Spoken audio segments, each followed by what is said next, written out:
Hey folks, everything new under the sun. So some updates. There were air raid sirens going off in Moscow and around Russia, and the authorities were saying it was basically a fake.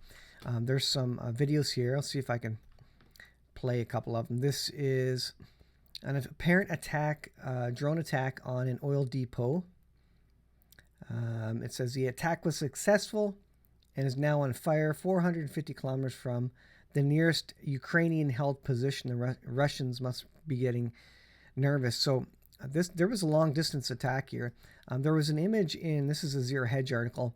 You can see that line there from basically Ukraine to the location as far as the drones flew there. And that's near 500 kilometers into Russia. And this is a kind of a turning point in terms of this drone war against Russia. Russia has apparently no defenses, and they apparently can't really see these or haven't spotted them very well so far. And this could mean, Russia going in with even more force into Ukraine and sending even more drones into Ukraine. With the technology on both sides, it's going to escalate very quickly.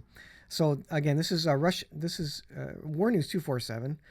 The war has reached the door of the Russian capital. Ukrainian attack with drones in South Russia and Moscow. Targeted facilities were Gazprom, again, oil facilities, Gazprom and Rosneft. It says a drone strike on the Russian port of Tuapse on the Black Sea was apparently successful by the Ukrainian military. So no suggestion that the U.S. is doing it or whatever, but of course the hardware very likely came from the United States or NATO nations, Western nations. According to preliminary data, 2 drones packed with explosives hit the boiler house building next to the oil depot. The explosion caused damage.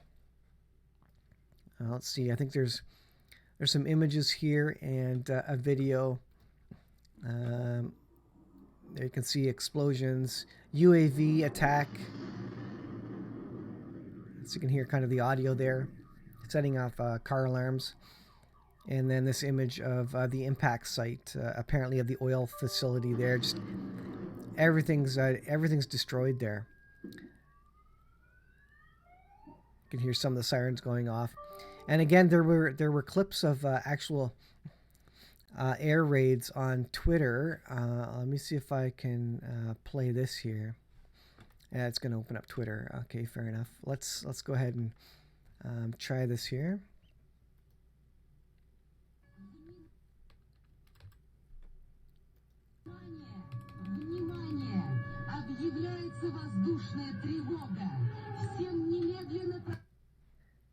That was the radio there. Let's try this one here. I don't know if this has any audio or not.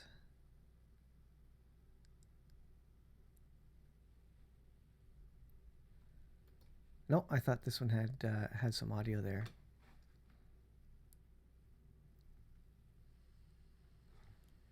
There's the images. Oh, there you can hear the air raid sirens.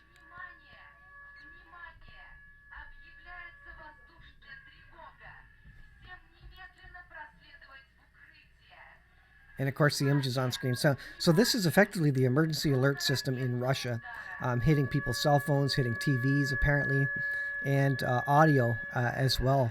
So very interesting to see what their emergency notification system is. You can even see that image there shows like basically little missiles coming down on the person, and basically everybody was told to go to their bunkers. Air raid sirens and alerts all over Western Russia, including Moscow. It says. And this appeared, what you're seeing there, appeared on TV. Attention, attention, air raid alert declared. Everyone must immediately seek shelter, risk of a rocket strike. So that pretty amazing stuff happening there. Let's turn that off here. I'll get rid of that. Okay, so the drone wars are in full effect now. This is only going to ratchet it up. Ukraine now has the ability to extend its forces, its reach deep into Moscow. This means Moscow has to do something quick. It doesn't appear they have significant defenses against this. They can't see these coming. This, I think, is going to spook Russia and its military. They need to do something fast to mitigate this, and I don't know that they have a lot of ways to mitigate it. Otherwise, they likely would have spotted them and dealt with them already. So um, we're seeing nations caught off guard, really, by the use of drones now as a new tactic in this warfare. They're relatively cheap. There's no human lives, and so in terms of the military using them, they're obviously preferred to use. And if Ukraine can start hitting Moscow, look out. Moscow's going to go berserk and may pull out some tactical nuclear weapons.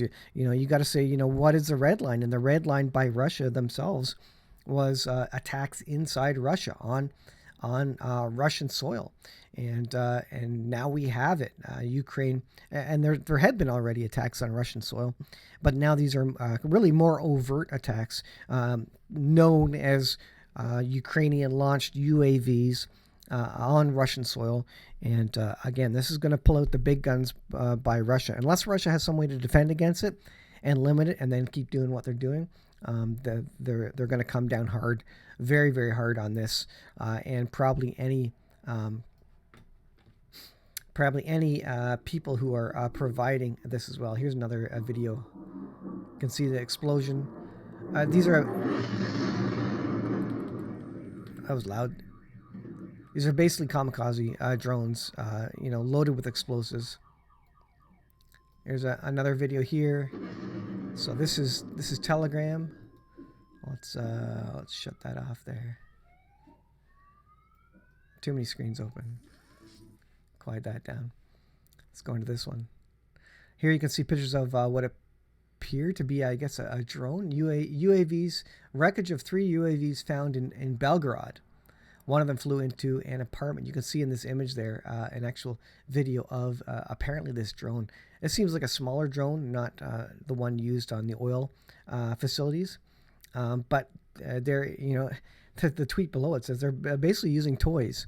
And apparently, again, Russia, and I don't know if any NATO nation really has a good defense against this, except maybe Israel, who has a laser weapon to take out Iranian drones, because that's a consistent issue with them. So it may be that Israel has the leading technology to deal with what effectively are toy RC remote control drones. And no one else really knows how to deal with this quite yet, because they're so tiny. They're so small on the radar that they look like, flying birds. They're going so slowly. So anyways, be prepared, guys. Things are ratcheting up.